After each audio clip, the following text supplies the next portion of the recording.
In this video, we're going to look at how to do inequalities. I recommend that before you continue with this video, though, if you haven't already, that you watch my video on the three types of notations with inequalities. When you solve an equation, there's just one form of the answer that's normally required. But when you solve one of these inequalities, there are three ways to present the answer, three different notations, and you need to be familiar with all of those. I'm not going to go into great depth on those here. So please watch that video first and then come back. I think that will be helpful. First of all, let's compare how an equation and an inequality are alike and different. First of all, you solve them the same way. There is one difference that we will see, I think, on the second example, but for everything else, you solve them the same way. You get the variable alone. That's what you do in math, is you get the variable alone. So let's go ahead and do this. Now, I'm assuming that you already know something about isolating the variable through algebraic manipulation, combining like terms, moving stuff from one side to the other and everything. So I'm going to go through that kind of quickly. There are tons of videos on solving equations on YouTube if you just, enter that as a search term. I haven't made one specifically on that to this point. I might eventually, but let's just go ahead and do this. I'm going to do it kind of quickly. I have two like terms here, 7x and 6x. They're both x terms. I'm going to move this one over here. And I'm going to do that by, I counteract a positive 6x with a negative 6x. So now these equal 0. There is nothing here on this side anymore except the negative 1 that was there. Okay, and the 3's still here. 7x's minus 6x's is 1x. Now I need to get rid of this 3. X is some number that has had 3 added to it. The way I get rid of it is I take that 3 back away, which means I have to do it to this side too. Now this equals 0. And we get that x equals negative 4. Negative 1 minus 3 is negative 4. Think of it as left on the number line 1, then 3 more farther left on the negative, toward the negative on the number line, and that would put you at negative 4. And so this is our answer. It's one answer in this case. Let's do the same thing over here. So I'm just going to do the same manipulation. So I'm subtracting 6x from both sides. It's gone here. And I'm going to do two steps here. I'm going to counteract the positive 3 with the negative 3. And now this is gone from this side.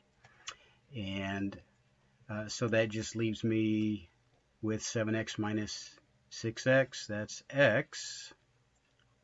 And this is negative 4. Okay, this is my answer here. So look at the difference. This is one number that makes this statement true. But there is an infinite number of numbers that would make this original inequality in the blue a true statement. We want to find the values of x that if we plugged them in here and here, it would make, again, just looking at the blue, it would make this side always less than this side. Okay, well, this is a perfectly good answer here. X is any number less than negative 4. So we know that you put anything less than negative 4 in there, negative 5, negative 6, negative 4.5, anything, an infinite number of numbers less than negative 4, it would make this side equal less than this side, and that's what we wanted. But a second form of the answer is the number line.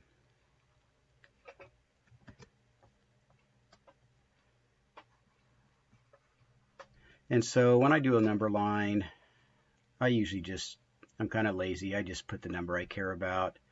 I mean, you could put other numbers on it and so on. But I'm not going to worry about that.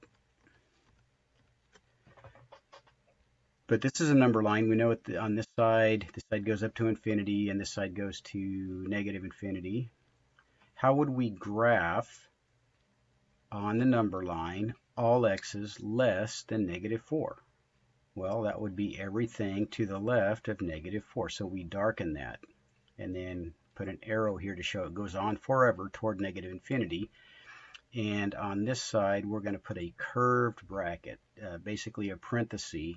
And what the parenthesis means is the boundary is negative 4, but negative 4 is not part of the solution. If x were all numbers less than or equal to negative 4, then I would have put a square bracket here. But that's not the case, so we're not going to do that. And now we have introduced a second form of the answer. Normally, when you solve inequalities, you are going to be required to do a number line as well. So this is the answer. This is also the answer. Don't think of them as different things. We're just showing the same answer in different ways. And there's a third one that you need to know. You might say, why do we have to have 3 different ways to show the answer? We just had one way over here. Why don't we just have one way for inequalities? Well, I don't have a good answer for that, really. It's just the way things have evolved in math. And I do know that most math courses require you to know how to do all 3 of these. So I'm going to show you the next one. This here is just, let me label them, inequality notation. This is, you can either call it a number line, or I call it number line notation. But it is also known as graphing. This is also referred to as a graph. So you can call it a graph or number line notation or just a number line. Okay, the third one is interval notation. Now the thing that makes interval notation easy, because it does confuse a lot of students, but you can make it easy if you just think of it as another way of describing the number line. What does this number line do? Well, the farthest left value is negative infinity. And always read and write left to right in math. We don't want to put negative 4 to negative infinity. We want to put negative infinity up to negative 4. And then we use commas and parentheses. And so now this is not an ordered pair. Don't think of this as an ordered pair. This is, oh, I'm sorry. Why did I put an 8 there? Okay. This is not an ordered pair. This is interval notation. This interval notation just kind of describes what happens on the number line. It says on the number line, your farthest left value is going to be negative infinity, and your farthest right value is going to be negative 4, and not including negative 4. Now, again, if this had been inclusive, we would have put a square bracket here and a square bracket here. But that's not the case. Why did I put a non-inclusive bracket on the negative infinity? Well, keep in mind, you always have to use round parentheses with negative infinity or positive infinity. They can't ever be included. There's no way to include infinity as an identifiable value in math operations. So always put a round bracket on negative infinity or positive infinity. And now we have given all 3 of the kinds of answers you will be expected to know in probably the majority of math classes where you are dealing with inequalities. My next example here has a fraction in it, and I'm not going to go into a lot of depth on how to kill the fraction, but normally, and again, this comes back to solving, linear equations, or you can Google solving one-step equations or two-step equations, and so on, things like that. There's tons of videos on that kind of stuff. So this is not going to be real thorough on that. If you feel the need, look up some other videos, but I mainly want to just center on solving the inequalities and given the 3 types of answers that are commonly sought. Okay, But I'm going to kill this fraction by multiplying it by 4. If I multiply this fraction by 4, well, then the 4's cancel, and I'm just going to get negative 3x.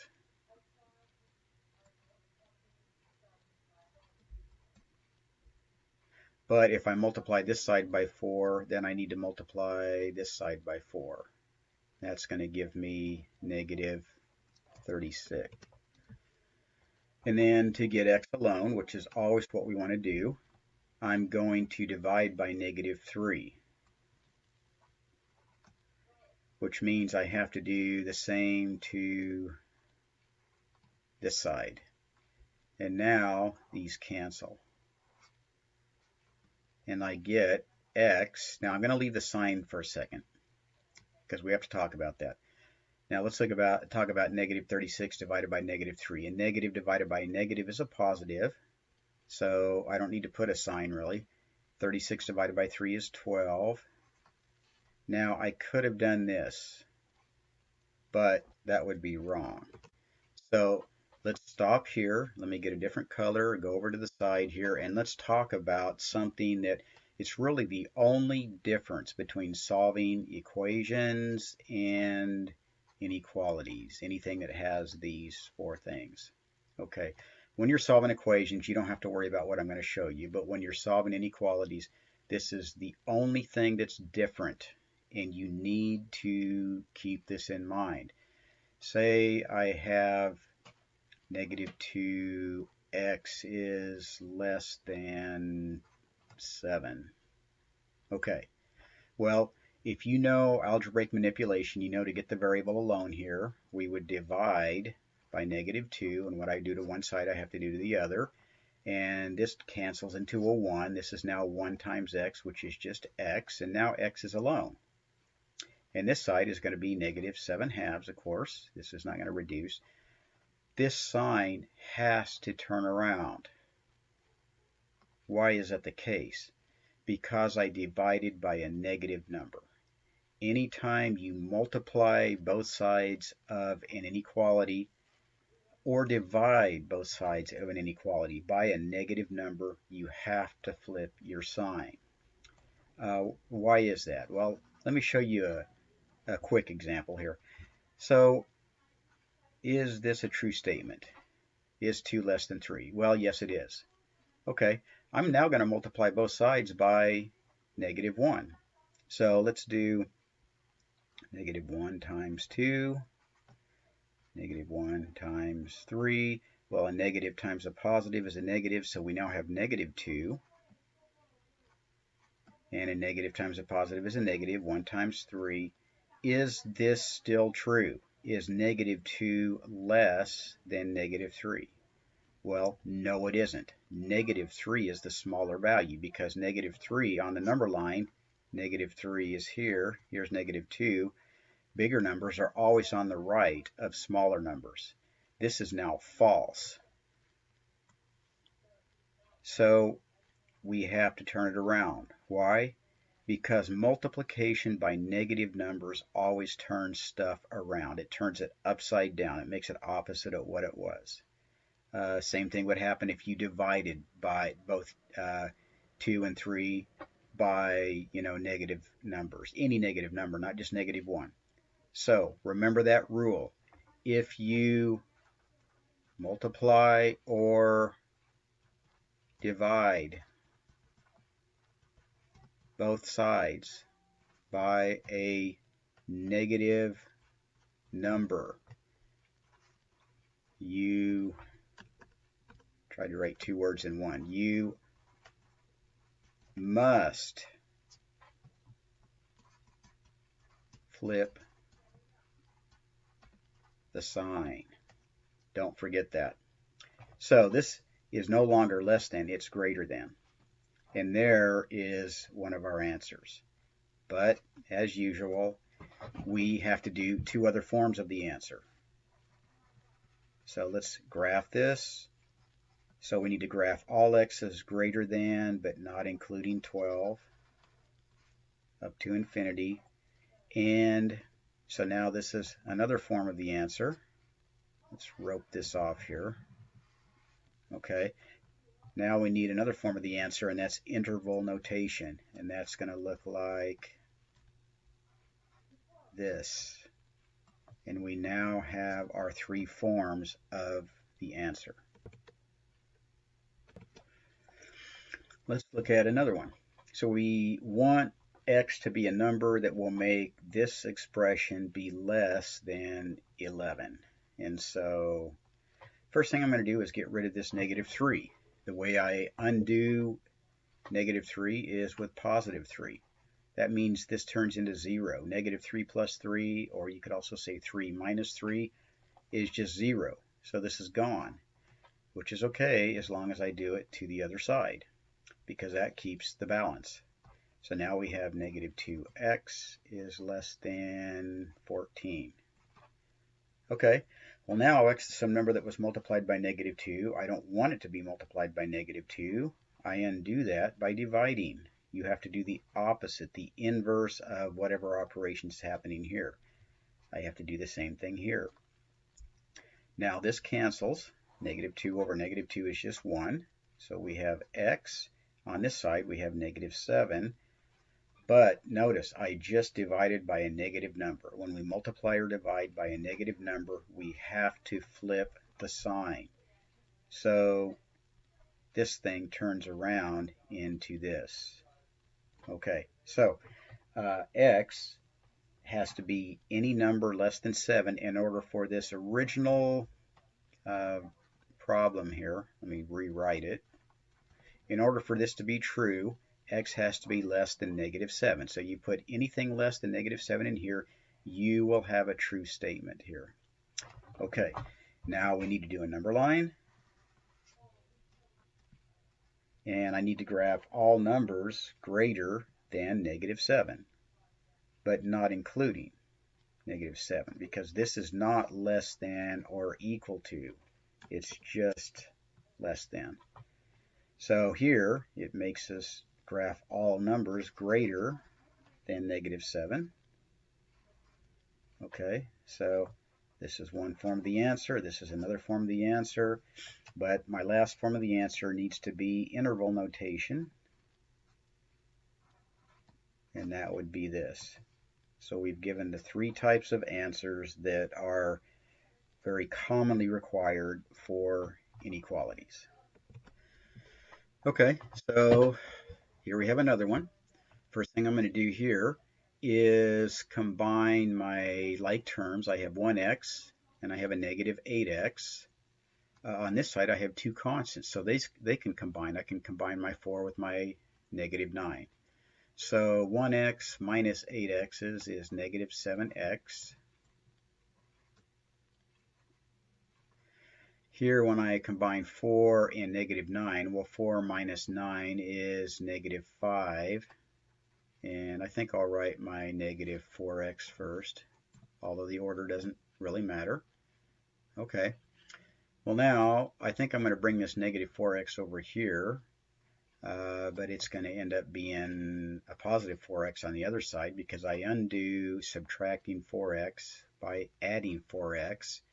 That means on this side, it's gone.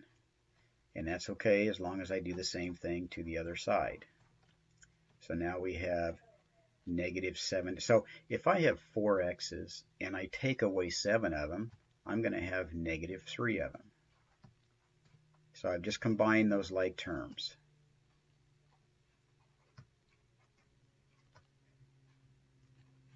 Okay. Now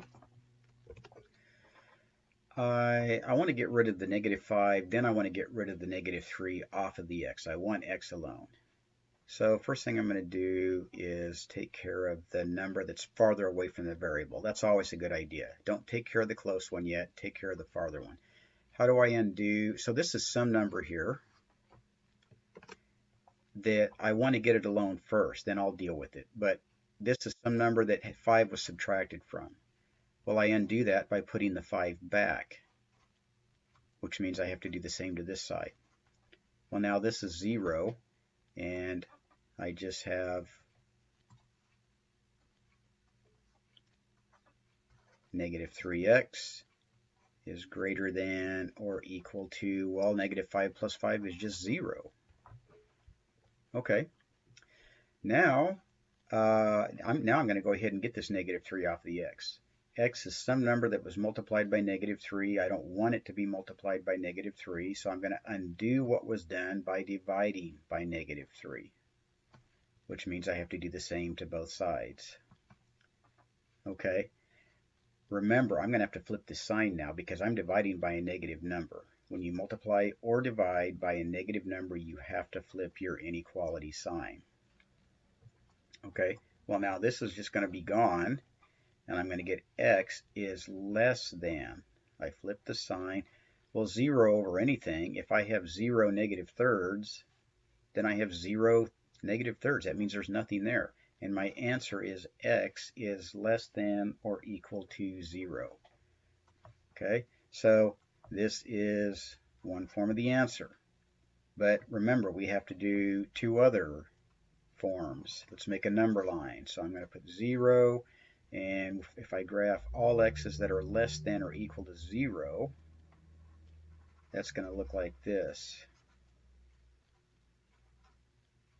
Okay, that's a kind of running out of room there. I tried to make it small. Okay, so now we've shown this same thing. We've shown all x's that are less than 0. Oh, I made a mistake here. This is including. X is less than or including 0, so I have to put a square bracket. Okay, now we're good to go there. Now I need to do interval notation. Well, look at the number line and just basically express what the number line's doing. The number line goes from negative infinity up to and including 0. And there are my three forms of the answer. All three of these things tell us x is less than or equal to 0. X is all numbers less than or equal to 0. X is everything between negative infinity and 0, including 0. Okay, let's do another one. So here I have 3x minus this quantity, 7x plus 3, needs to be less than or equal to this side, which is expressed by 8x plus 2 times the quantity x minus 4. So if you know how to solve basic equations, you know that we need to distribute. First step is kill the parentheses.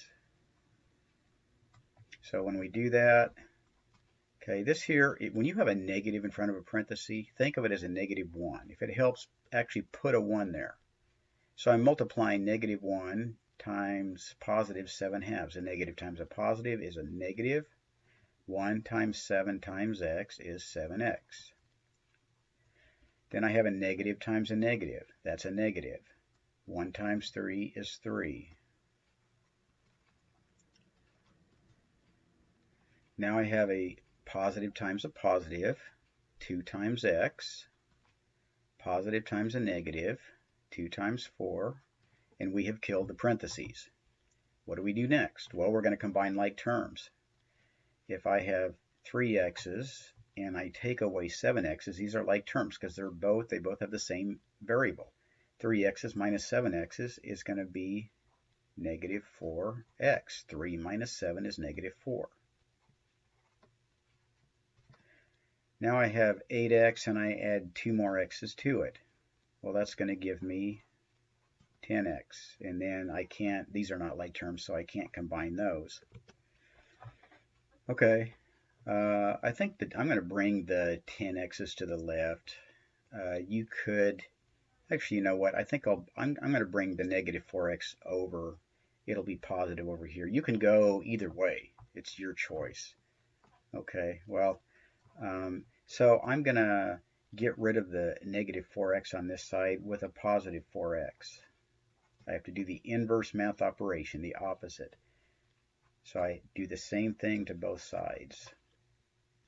Well, now this is just 0, and I have negative 3 is less than or equal to 10x's plus 4 more x's is going to be 14x's. Okay, well, now we want to get the number only terms, the constants on the opposite side, before we worry about getting that 14 off of the x. So I'm going to get rid of this -8 with a +8, which is fine because I'm doing the same thing to both sides. This is now 0, and I have 14x on this side and 8 minus 3 on this side. Notice I haven't multiplied at any point both sides of the inequality by a negative number or divided both sides by a negative number, so I haven't had to flip this sign around. Okay, last step, I want x alone. X is multiplied by 14. I undo that by dividing by 14. So I have to do the same thing to the other side. Now I have x is greater than or equal to 5/14. And so that's one form of my answer. It's a fraction, but that doesn't matter. As long as x is bigger than 5/14, this original statement here will be true. This side will be less than or equal to this side, and that's what we wanted. Okay, well now we need to do our number line. So I'm just going to put 5/14, and I'm going to graph all x's that are bigger than that. According to this, x is bigger than or equal to this. So since it can be equal to it as well, that means we include it with a square bracket. And then x is bigger than that. So, and that's all the way, that's going to be true all the way up to infinity. That's another form of our answer. And our last form is simply going to be this.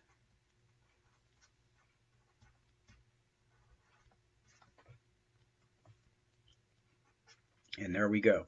This is our interval notation. This is our number line or graph notation. This is our inequality notation.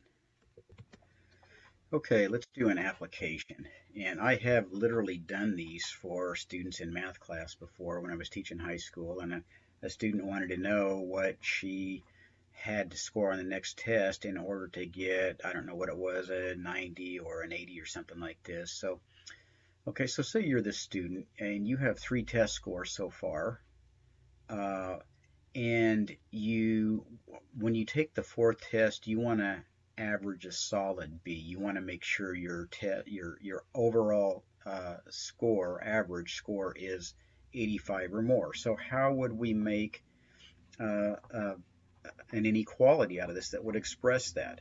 Well, let's take the 3 scores that we already have. Well, first of all, let me go off to the side and let's think about something. How would you take the average of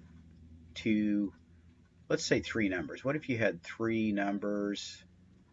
How would you take the average of those?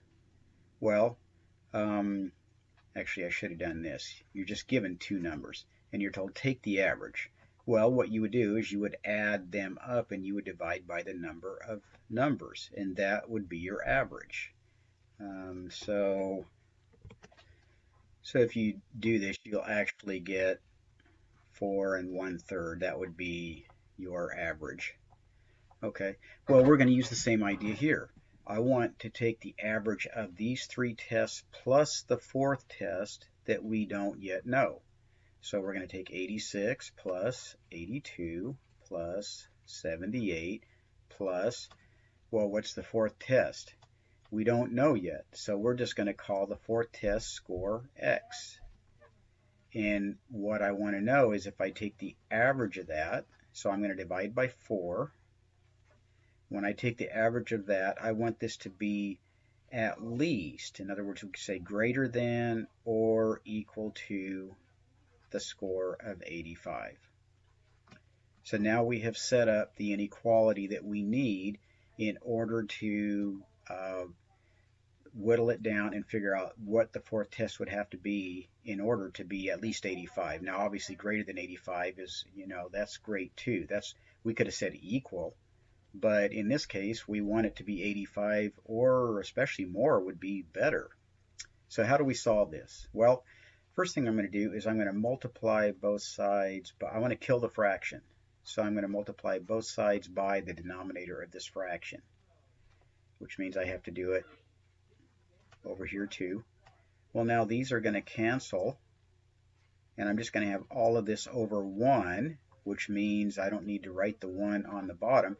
I just need to add them up. And when I add them up, I'm going to get 246 plus x is greater than, and 4 times 85 is 340. So again, what I did, I killed the fraction by multiplying this by 4, which means I have to multiply the other side by 4. I don't have to flip the sign because I didn't multiply by a negative number, but if I had multiplied by -4, then I would have had to do that. Okay, so the 246 is just these added up. So all I did was I combined my like terms, my constants up here, and the x, that's this.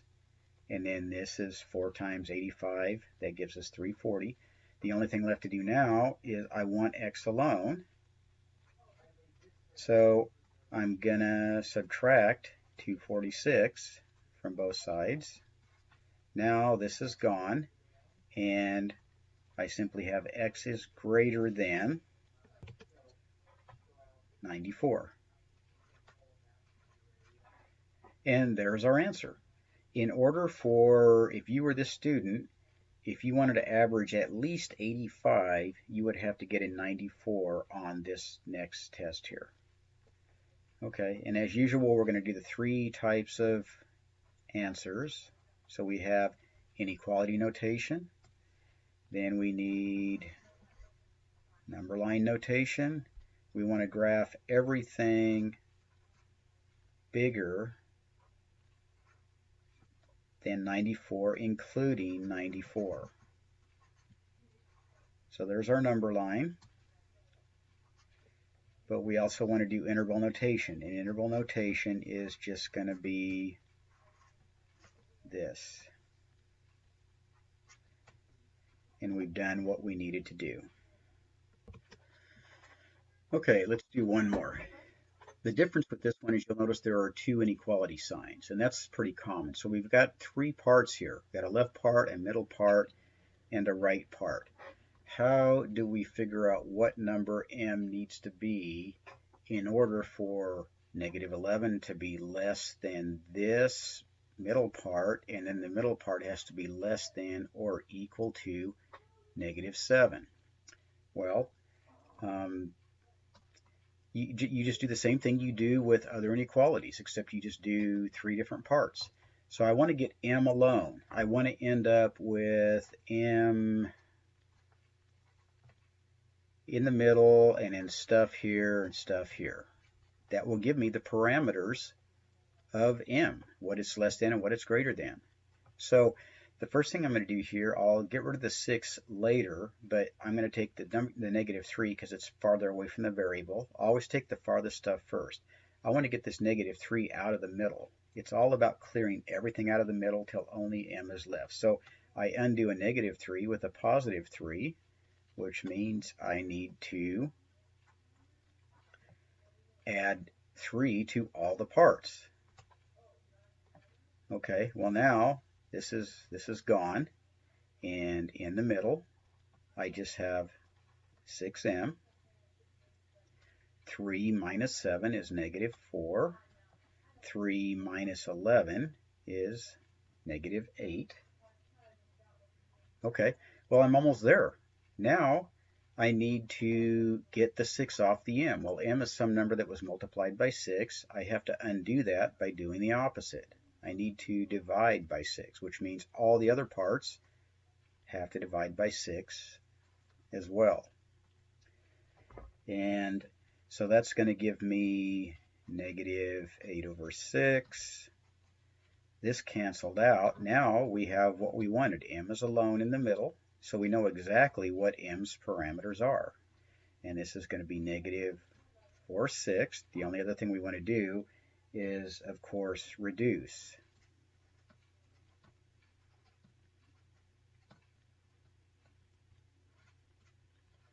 So we now know m has to be bigger than negative 4/3, but it has to be smaller or equal to negative 2/3. And so we have one part of our answer. But now we need to do a number line.